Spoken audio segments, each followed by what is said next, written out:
আসসালামু আলাইকুম। বিএনপি সরকারের ২ মাসও হয়নি। এই অল্প সময়ের মধ্যে বিএনপি সরকার যে পরিমাণ দলীয়করণ, আত্মীয়করণ দেখিয়েছে, এটা বাংলাদেশের ইতিহাসে কলঙ্কজনক অধ্যায় হয়ে থাকবে।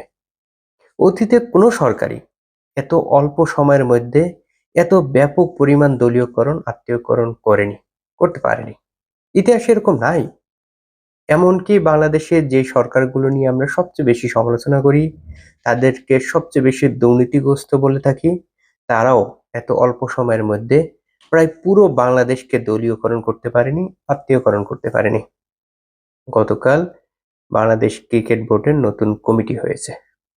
পুরো কমিটিটাই করা হয়েছে বিএনপির মন্ত্রী, নেতাদের ছেলে, বউ, আত্মীয়স্বজন দিয়ে। স্পষ্টভাবে বোঝা যাচ্ছে এই কমিটিটা করাই হয়েছে শুধুমাত্র তাদেরকে এই পদগুলোতে বসানোর জন্য। আগের কমিটি ভেঙে দিয়ে তাদেরকে এখানে বসানো হয়েছে।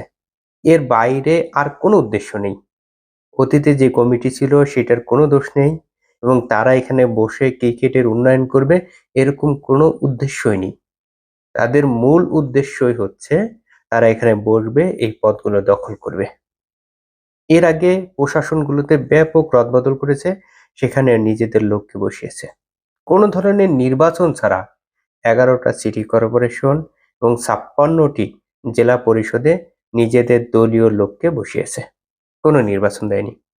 অথচ এই অধিকাংশ জায়গায় নির্বাচনের মেয়াদ হয়েছে এবং যেখানে যেখানে মেয়াদ পূর্ণ হয়নি সেই সব জায়গায়ও নির্বাচন দেওয়া উচিত।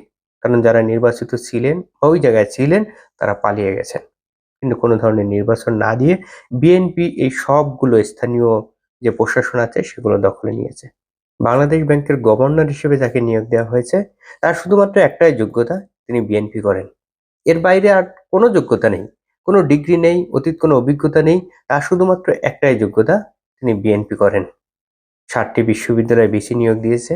এই যাদেরকে ভিসি নিয়োগ দিয়েছেন তাদেরও যোগ্যতা একটি, তারা পড়ানোর চাইতে দলীয় কর্মকাণ্ড করতে বেশি আনন্দ বোধ করেন, বেশি স্বাচ্ছন্দ্য বোধ করেন।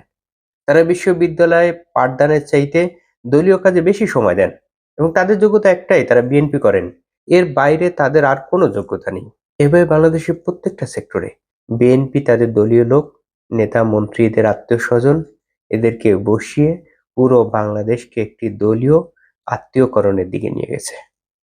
বিএনপি অল্প সময়ের মধ্যে যেভাবে পুরো দেশকে দখল করেছে দলীয় লোক দিয়ে, আত্মীয়-স্বজন দিয়ে, এটি বাংলাদেশের ইতিহাসে একটা কলঙ্কজনক অধ্যায় হবে। যুগের পর যুগ মানুষ মনে রাখবে বিএনপিকে এই দলীয়করণের জন্য, আত্মীয়করণের জন্য।